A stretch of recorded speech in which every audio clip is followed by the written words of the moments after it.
Hey everybody, it's Graham Coath with my music. It's Tuesday afternoon, and today I'm going to be talking to Eddie O, otherwise known as Ender Bender. Stay tuned for this.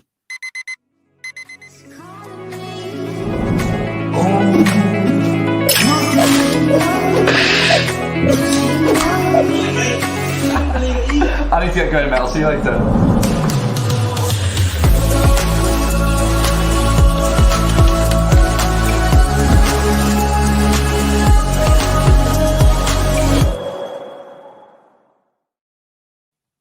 Hi Eddie, thanks for joining me this afternoon. Is that your kind of thing?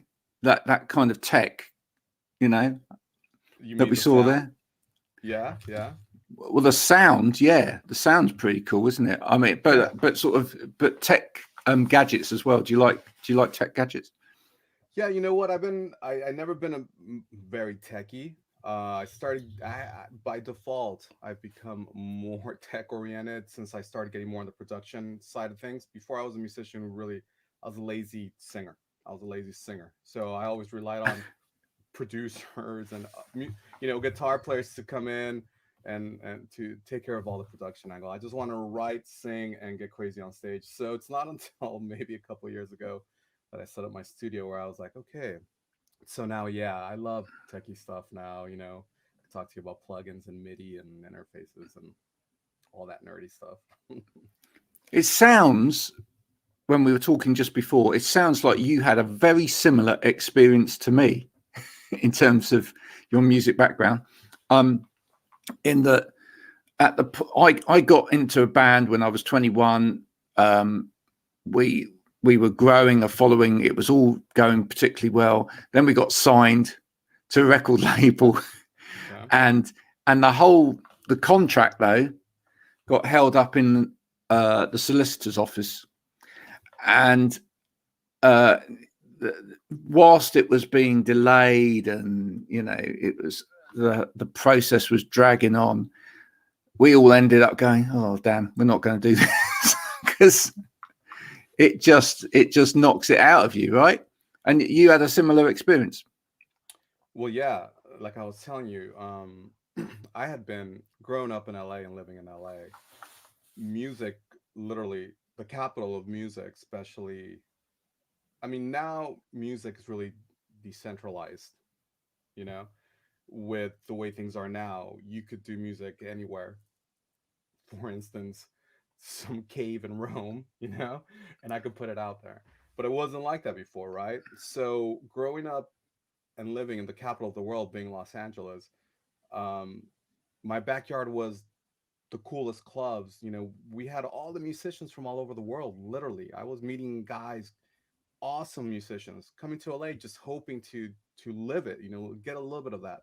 So I took a lot for granted, but exactly that. And what happens is, once like you once you reach that point where you're like, well, all right, well, I guess I'm here. I guess, we made it to where everybody wants to make it, kind of. I got the ears of all the labels. We're in contract negotiations with, this is a dream. I'm going to be touring with, like, I was already thinking, because at that point Virgin had like Black Rebel Motorcycle Club and I'm a Wow. Robot. Yeah. So it's like, Yeah. yeah, I'm going to be at parties with these guys. Like, I can't wait. And then, things implode for the weirdest things that you just don't know. For instance, we had a couple labels interested at that time. One of them, the one I really wanted to sign with, was Virgin, and we were literally in contract negotiations with our A&R guy in LA that week. Literally, that 70-hour span, they had put out, at that point they had Janet Jackson, Lenny Kravitz, and Hole, and they all had just literally put those 3 albums out, like, in that week period, and they Yeah. all tanked. And that was like their bread and butter artists at that point, right? Right. So heads rolled from like New York to LA, from the top to the bottom, including our A&R guy. So, that came back to, through my management, that came back to us. They're like, don't panic, we, they're still interested, but we have to restart with maybe another guy, and but we have, Maverick and Island. And I was just like thinking, like, you know what, F that, forget it. I don't want to deal with this. And like I was telling you, at that point, we were kind of ahead of the wave with the post-punk movement. We were one of the first bands in LA to really introduce that sound, that whole very 80s sound that revived, back in Mm. the early 2000s. And then no doubt, LA didn't have that yet. At that point, no doubt was bringing that Orange County ska movement. I remember getting a call directly from the president of Octone Records, and he's like, I got a copy of your stuff. I didn't even know how he got it, right? And he was selling me on Octone. I didn't even know who Octone was. He was like, well, we just signed some band. They're called Kara's Flowers, but we just changed their name to Maroon 5. And, yeah, we think they have potential. And he's like, I like what I'm hearing. I like this, 80s revival thing you're doing. I was like, yeah, look, listen, I'm telling you, watch it. I'm hearing bands like No Doubt starting to use these synthesizer sounds. They weren't doing that even a year ago. So you start taking things for granted. You know what I mean? I broke up the band. I don't even want to say I broke up the band. I think maybe it was me who pulled the plug, because thinking, this is becoming too much of a heartache. And as much as we were family, and I love those guys, and I still do, and I keep in touch with all of them, I felt like at that point we had been through so much that it was beginning to implode. Not only were we exploding, we're almost more imploding around our. Yeah, it was no fun anymore? No, no, I wasn't having fun anymore. Yeah. I mean, I wasn't even looking forward to shows. My therapy was going on stage. I mean, I grew up idolizing singers. Like I was a front man, so I grew up idolizing singers like Jim Morrison, Dave Gahan, Rob Plant. So for me, it was going on stage and putting on a show, and that's when I could really let loose and I don't care what you think about me type thing. Yeah. So And that's very cathartic as well, isn't it? Oh God, like it was liberating. It was Yeah. liberating. Honestly, like Yeah. I don't know if people used to say like, well, why, I had shows where I was more subdued, but I had shows where I would just lose my mind, and people would think it was for the sake of being, oh, he just wants to be a showman. It wasn't. It was just me, literally, just this is my moment, and I'm gonna just let the beast out, let the demons out, sweat out the demons. I think I even verbalized that on a few shows. I'm literally sweating out the demons up here. Yeah. I don't know if you went through this when this happened with your band, but I pulled the plug thinking, well, I got here. I got the attention. I'm the front man. I'm the singer. I'll get here again like that with a fresher project. Not that these guys aren't great. I believed in us. I literally bled for that band. But you think, well, I could do it again. And this time I'll prepare better, and we'll create a new movement. Now that I was telling you, Interpol and the Killers, we're all coming out at that time, and I felt like, well, that was the front of my wave. I should have been the first surfer on that wave, and now, messing around with contracts and management and labels. Now I'm going to be the third surfer on that wave, and guess, I don't want to be the third surfer. I want to be the guy in the front. Yeah, So, that's so frustrating. So frustrating. Oh God. So every time I kind of did that, I'd be lying if I said I don't have a history of like self-destruction as well. So that didn't help. So every time it was just going a step back, and then you're like, oh man. But so I was telling you, where I'm at now is it's definitely a different experience, and where music is now. It's funny when you said, that all ended, and you thought, well, I'll get back there. I'll start again. I'll get back there. I mean, for me, I don't know, and you can tell me in a minute, but for me, when that first thing ended, and actually I'd been in the band since I was 14, and I'd been up front, and I'd been the singer in that band as well. And then this band came along. Actually, what happened was I kind of fell back in love with making music again. I went off and I did a few things with like a few people here and there where we just got together and we just made some tapes and stuff. I'm showing me age.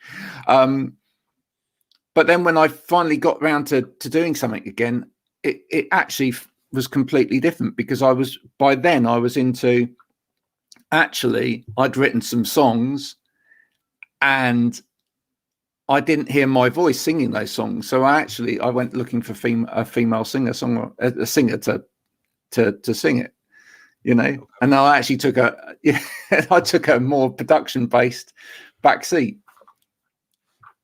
Did you find something like that yourself? it's been happening to me more lately. What happened to me is, obviously, after that whole mansions experience happened, and then it was almost like, I'm gonna try with this new project. I'm gonna try it a year later. I'm gonna try with a new project a year and a half. I'm gonna try with a new project. At one point in LA, I was singing in two bands and drumming in one. Yeah, and that's another thing. I got to be honest with you. I became what I didn't like, what I don't like now about a lot of younger musicians. And this is one of the things uh, towards the end of my run in LA before I moved here. I am now in Rome. We were talking about that. I'm in Rome, Italy. I I didn't even recognize I didn't even recognize what was happening in music anymore. And you could say, well, you're older, obviously you're not gonna recognize. But the truth is, I was still playing the coolest clubs in LA. And I'm not saying that to sound douchey. I'm saying that because that's just a fact. I mean, Because it's the truth. I was still Yeah, making I was still making music that was relevant, because if I wasn't and these clubs weren't calling me, honestly, I would have said like, well, that's it. I'm not gonna clown it up. I'm gonna do something else. But I was like, well, while people are interested in these clubs are booking me and they're giving me cool nights, I guess there's still a need for what I'm doing. But I remember there was a time. Now I'm showing my age as well, where you were in a band and it was like a relationship. And if somebody in your band came in and told you, hey guys, your bass player came in or your drummer and said, hey guys, I'm jamming with these guys, I hope you don't mind, so I can't make it to rehearsal on Monday because we got a gig on Tuesday, I would have been like, dude, get your stuff and and go. get lost. We all would Yeah, have done that. yeah. And now, honestly, your bass player shows up like, hey guys, I got a rehearsal with this girl tomorrow, and then I can't rehearse Wednesday because I got a show with this other band, and then on Friday I'm stepping in with this other band. Like, everybody wants their hands, musicians, I'm noticing the younger generation, on like five different cookie jars, and that takes away from the experience, and that takes away from your commitment and your drive to believe in one thing and to really make that thing great. You know what I Focus, mean? focus. Yeah, so I was dealing with that, Yeah, and I was just like, okay, this is just, I don't recognize this train of thought. I don't recognize this younger school of thought. It's just not what I'm into. So back to what you were saying about you don't hear your voice anymore, right? I got more into the production side of things. Like I was telling you, I was used to being a lazy singer, so I'm just gonna be your front man. I'm gonna sing. I'll write songs with you, but I don't want to hear about production. I don't want to hear about that. Just call me when we need to record, and let's go do a gig and let's have fun. Now I'm all about production. I love being in the studio, and yeah, I write songs where I'm like, oh my god, I'm lazy to sing now. Honestly, I don't even like singing. I don't even like recording my voice anymore. It's like, who can I outsource this to? Like, I really would like to hear this kind of voice on this or that kind of voice on that, which even 5 years ago, I never would have thought like that. So I totally understand that. yeah. And I think that's actually quite refreshing as well, isn't it? You know, Yeah. Oh my God. And it's your love of be- music. It's no longer your love of yourself, or your love of the need to hear you be the singer, or it's your love of wanting to make something that sounds good regardless in some way or another. mm, Drink water. and absolutely do that. I will imbibe too, sir. So what's Rome done for you then? Well, so this was kind of like the tail end of my LA experience was that, and like I was telling you, um, I lived an awesome life in LA. I'm originally from Mexico City. I was born in Mexico City, but I moved to LA when I was a kid. I mean, I was 7 years old. My mother remarried, and she married a guy from LA, and that's where I lived. So growing up in LA, I had the LA lifestyle. As far as you want to be a musician, you're in the right place. So I mean, I honestly had like a Bret Easton Ellis type life. I mean, it was insane. It was nuts. It was cool, almost cliche. Okay. Mm, But like I was saying, towards the end, there was just, and years of just that kind of lifestyle. It wears on you. It wears on your soul. It wears on your body. The partying. That affected my voice. People who think like, oh my god, I sing better when I do this or when I do that, a certain drug or whatever. I think like you may the first time, but give it about a year and your voice is gonna start sounding horrible. And you hear it from even like the Whitney Houstons and all these people. You know what I mean? Once they start drinking and doing coke or whatever, It kills your voice. So just be aware of that. Unless you're like Chris Robinson from the Black Crowes, that guy's done so much stuff and he still sounds amazing. How? That guy's a miracle. Some people are just lucky, I guess. Oh my god, I was just listening to him the other day. So yeah, I mean, I was at a point where after having lived an entire life the way I wanted to, the dream, the craziness, the way you envision it as a kid, I had reached a point where it wasn't healthy for me anymore. I didn't enjoy making music at all. I didn't enjoy even going to my own shows. I didn't enjoy playing anymore live, which Mm, used to be my therapy, used to be where I really could be myself. I just wasn't enjoying anything I was doing. And at around a time where I was really hitting a personal low, a really, really, really dark period, which was like 2.5 years ago, end of 2018, just things kind of lined up. Reconnected with my wife now, my now wife. She's Italian. She lived here in Rome, and we knew each other from when we were kids. Like I mentioned to you when I was younger, I had the chance to come to Italy to do some modeling, and so we met at that point. We had met that way, and it obviously didn't work. I was a kid from Malaysia. I was a kid from Rome. So when I had to go back, that was the end of that. But that was always in the back of my mind, like what could have been, like how cool, what would have happened if we would have worked it out. So at that time, 2018, years later, where I'm at my darkest period, somehow the universe brought us together through, as cheesy as it is, like Facebook, and like, yeah, what are you up to? What are you up to? Wow, where have you been all this time? Blah blah blah. So yeah, I mean, to make a super long story way short, that's what happened. So we reconnected. I came visit her, and I was like, this is it. Like, this is it. This is what I've been waiting for. Literally sold my business, sold everything. I packed just the mm, essentials, and moved here. Started a small business here. Built the studio, and been. I've become a studio guy. Like, I love it. Like, I don't even miss performing live. If at some point there's an opportunity to perform live again, I would take it. But yeah. I don't miss it like I used to before. I wouldn't feel right. Like if I hadn't performed, like since I honestly I haven't performed live in 2.5 years.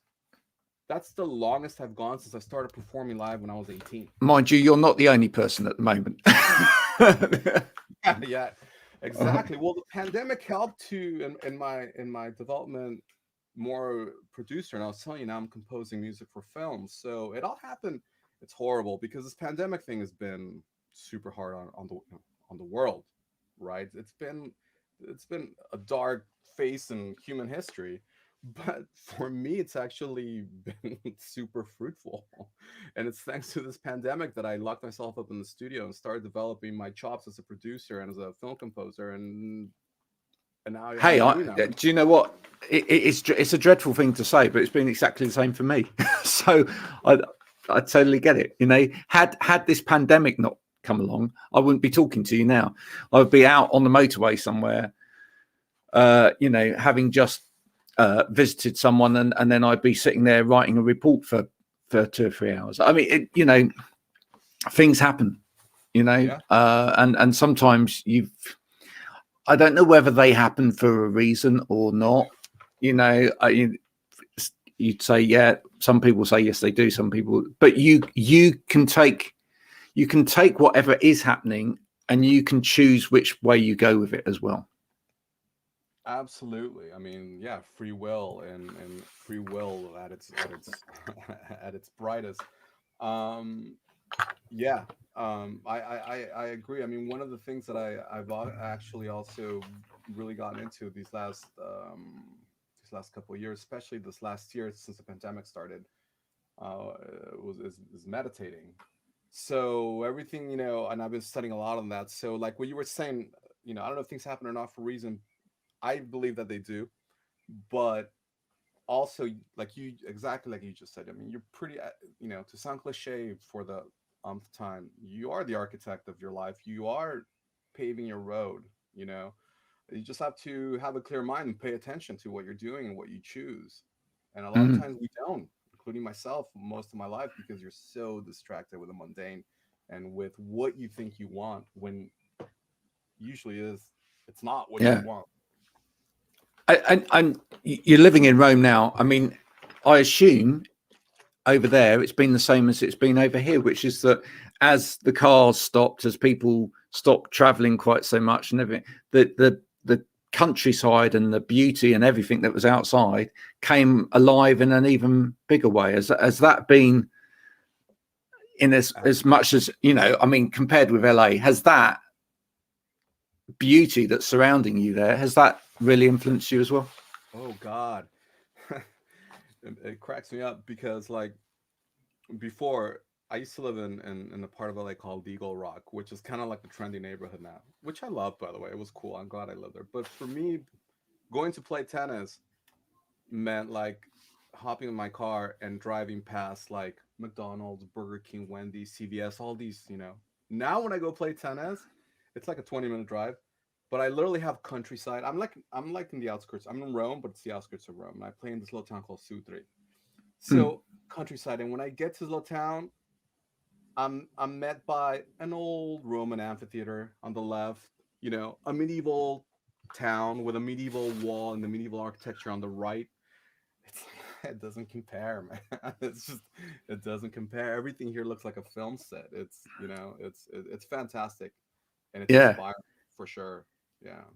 absolutely. And it's interesting that, you know, that's kind of taken you into film in a way. But you know, with and we're talking about Ender Bender here. This is a name that you're using for a project where you Oh you yeah, that's work right. upon We are talking about Ender Bender. I totally forgot. where you talk where you're focusing on the kind of music that you love in terms of that kind of retro sound, etc. I mean, again, you know, having all of that kind of history and everything around you, etc. Mhm. Does it kind of make you even more kind of romantically attached to the past, if you like?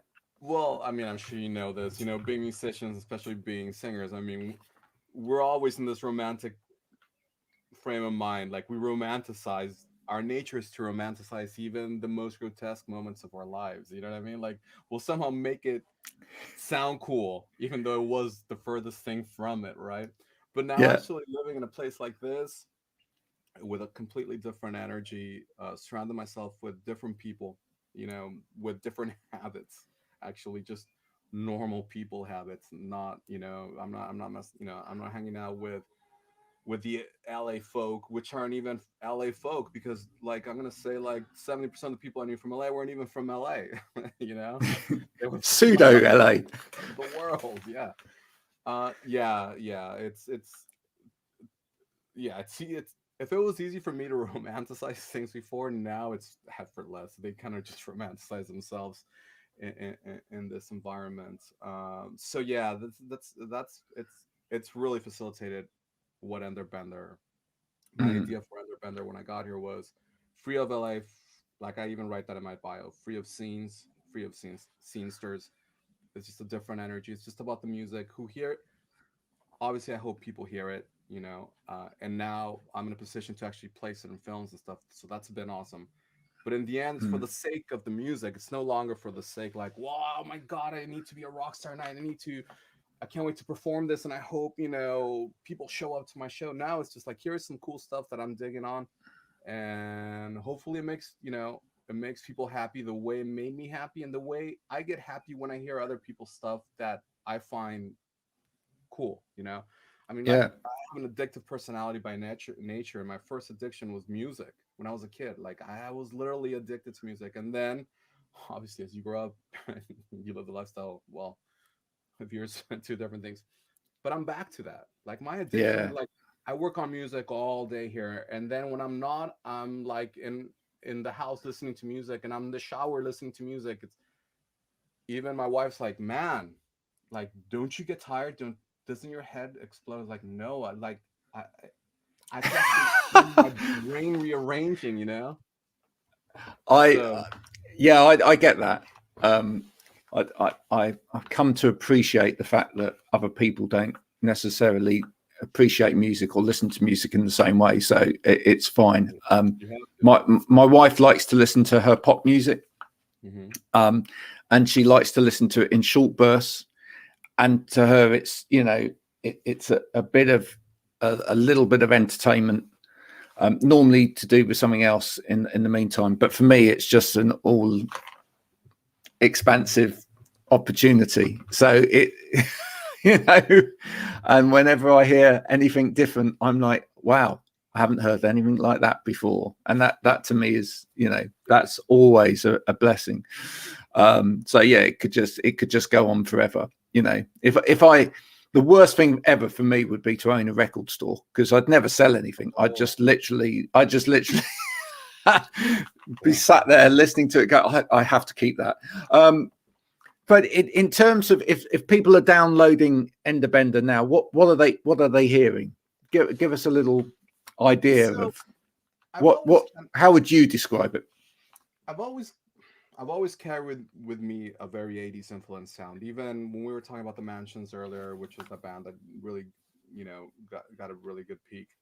Even then, it was a post-punk revival type thing. But even before that, when I had told you before we started this that I was studying film and I left music for a while, I was listening to what was happening at that time, which was The Verve and Oasis and Blur, whom I love. So I've always had this a combination of 80s influence, even from like Yep. 80s films, to some of my favorite bands are British bands from since forever. Since I was a kid, The Cure, Depeche Mode, to my developmental stages, Radiohead, The Verve, Oasis, and so I've always carried that 80s and sound and British influence combination. And when I got here and I built a studio, and I was like, okay, now I'm gonna really focus on studio aspect of things. I need a vehicle for that to put whatever comes to my head. At that point, I had put out an EP last year, which was kind of like my first foray into production. It's called EQ. I call the EP EQ. So it was an ode to everything, like all the 80s, like Phil Collins. I was thinking, I want my drums to sound like Phil Collins type drums, those big boom, boom, boom, boom, and I want this Yep. to sound like this, and I want my horns to sound like The Cure during their cheesy pop days. Yeah, exactly. So my first EP was like, I want this to sound like this, I want this to sound like this, and it was all this 80s influence. And then I was so naive about production. I knew, I mean, I literally did it all in with like almost like stock Logic plugins, you know what I mean? But you don't know. And it's those times where when you don't know, it works towards your advantage because you're just working with what you have and you're trying to make it sound one way that sounds in your head. And when I actually started getting some really cool reviews and radio play and it got some radio exposure in England and the US, I was like, cool, because you're like, okay, I think people are getting what I'm trying to do. But then the pandemic hit. I really got involved into production because I had the time to lock myself up for hours and truly study production. And I started listening to that first EP I did. I was like, oh my God, I can't believe I put that out there like that. I can't believe I EQ that like that. I can't believe I used those horns. I can't.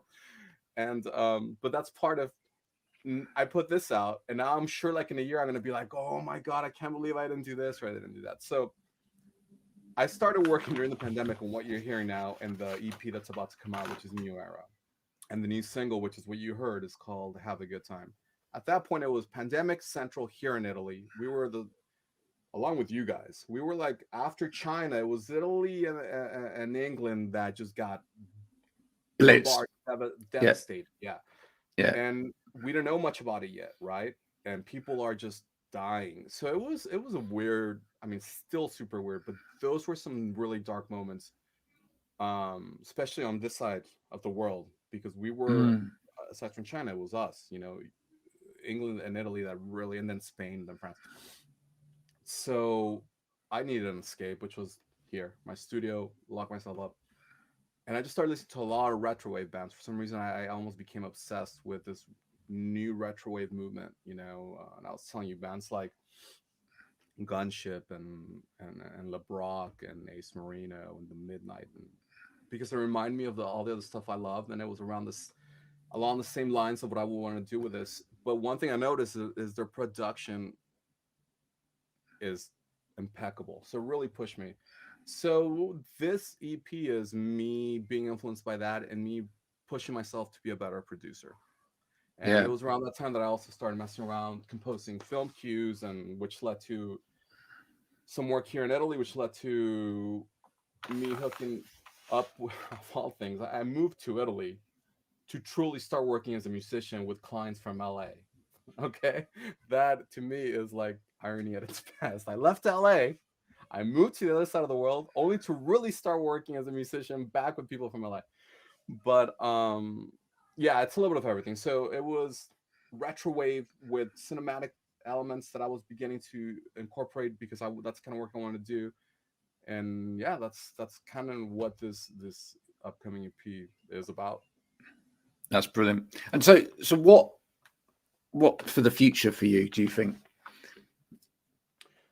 Well, More film music for a start. I mean, the dream would be to get onto a relatively good film. Yeah, find a good film that you can do a relatively, you could do a really great soundtrack to.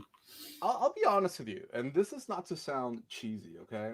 I'm actually kind of living the dream right now. Like, and I think this on a daily basis, and I honestly, I'm thanking the universe, like, because there's millions of people out there who are composers who hope to get one film a year, right? I literally just started doing this towards the end of last year, right?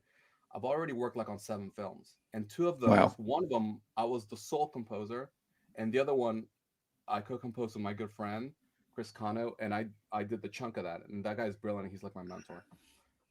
So okay, yeah, I'm not doing huge budget films yet. That's the next stream for sure, right? I do want to work. I love to get to a point where I'm working with directors that I love. That's the next stream. But I've learned to live the dream, the realistic dream that's in front of you now. So to me, I keep it in perspective. I'm working full time as a composer. I got tons of work, and so many people wish they could be in my shoes. It'd be silly of me not to be thankful. So I'm living the dream in a way. I'm putting out the music I love on the side now, you know. Mm. So that's the dream now. I'm living it. I'm super happy. And of course, you want to develop onto the next stream, which is exactly what you were saying, right? So yeah, I mean, what does the future hold? It holds that. Just keep making music, keep developing as a film composer, keep developing as a producer. And I'm actually thinking that whatever my next batch of music is for Enderbender, I'm thinking it's going to be more along the lines of like Massive Attack. I've been kind of Wow. leaning towards that '90s really kind of mid-tempo with a big Zeppelin type drum beats, but really clean '90s big production with the symphonic Yeah. elements. You know what I mean? And the LP crackle in the background somewhere. Like I don't know why I'm feeling the Massive Attack feel lately for whatever I want to do next. Kind of that kind of genre. Well, I think that's great. What I would suggest is that a field trip at some point. I'm literally just south of Bristol. Okay. So yeah, I think come across. We'll have a few beers. We'll do the Bristol scene. Yeah, listen to me. I'll take care of that. As soon as yeah, I'm gonna be there. Yeah. Massive Attack, Portishead. What more can I say? It's, enough, my friend. It's all there. It's all there. Awesome. Okay. Yeah. What a great scene, actually. Yeah. I mean that would be fantastic. I think actually, and I'm serious about this. I think because music filters from places, and you've discovered that now to a certain extent, having come from LA to Rome, and you've probably experienced that, how that move has really filtered into your music. Mm-hmm. Come and spend a few days in Bristol. Man, I will. Just get that vibe that inspired all of those people, and it will come in. It sounds to me like you're trying to sell me. I'm sold. Yeah. I secretly work for the Southwest Tourist Board. the tourism board of your local tourism board. You're making an extra. Yeah. No way, well, man. while you're in Bristol as well, there's the SS Great Britain there as well. You'll be able to see that fantastic ship. So, awesome. Yeah, there you go. I look forward to hearing a little bit more of your music. sir. It's been a pleasure to listen to what I've listened to so far. So this is going to develop, the Ender Bender project will develop into a full album at some point. Well, what you got was the first single of the upcoming EP, which is my sophomore EP. So the EP is called New Era. Right. Have a Good Time is the first single. So the New Era EP has 5 songs. The second single, which will be out like in a couple of weeks, it's called Bewildered. And then the whole EP will come out, what is it, June 26th, June 25th, June 26th, towards the end of June. So that's 5 songs right there. And after that, yeah, I'll definitely be putting out more stuff. I think I want to go towards what who we exactly were just talking about. I need to do that field trip, come back, Yeah. and then get to work on the next EP, which will be based on that sound. I think EPs is a nice way to go, isn't it? And ultimately, somewhere down the line, you know, there may come a point where you go, well, do you know, there's a cohesion between, even though I've gone for very different sounds here, there's a cohesion between that and that bit, and then, you know, actually this could develop into an album, you know, but overall it will sound like that. And that's a really nice organic way of doing it. For sure. You see, the only reason I'm going with this EP format is because I'm putting out things quicker, and it also gives me the freedom to be more impetuous with what I'm doing. You know what I mean? But I would love to put an album soon. Now, a full album at some point down the line, for sure. Maybe something really conceptual, by the way. You know, like a concept. I mean, that sounds sometimes heavy and boring. Like, oh, great, the last thing the world needs is a concept album. But that's not what I mean. I mean, hey, do you know what? There's nothing wrong with a concept album, my friend. There's nothing wrong with it. You know. I was listening to Floyd the other day, and I was like, man, I love their albums because they were so conceptual. And to be honest with you, even though it's not at the top of my list, and I'm not like pining over it, I do see myself at some point performing some of this music live in some way or another, whether it's with your typical band format, or maybe I have a really good friend here in Italy. He is an awesome artist, painter, designer, whatever. So I was even thinking of doing like a somewhat like a show with him in an art gallery where we project just some designs of his while I'm playing some of my music, even just spinning some of my music, or maybe performing live with like a drummer and a laptop, a keyboard player, and a bass player, and me singing. I don't know, but that's the beauty about music these days, is you could bring it forth in a live environment in so many different ways. So whatever I do, when I do something live, I want it to be different. I want it to be experimental, and I want it to be something that makes people go, wow, okay, cool. So when I get to that point, I'll make sure to check all those things. That's definitely a way to end it. I look forward to you and your Eno moment. Thank you. I love it. Yeah. Thank you. Eddie, thanks for joining me today. Thanks for telling me about your life in music, and I look forward to hearing some more from you. Bye for now. Thank you. Bye.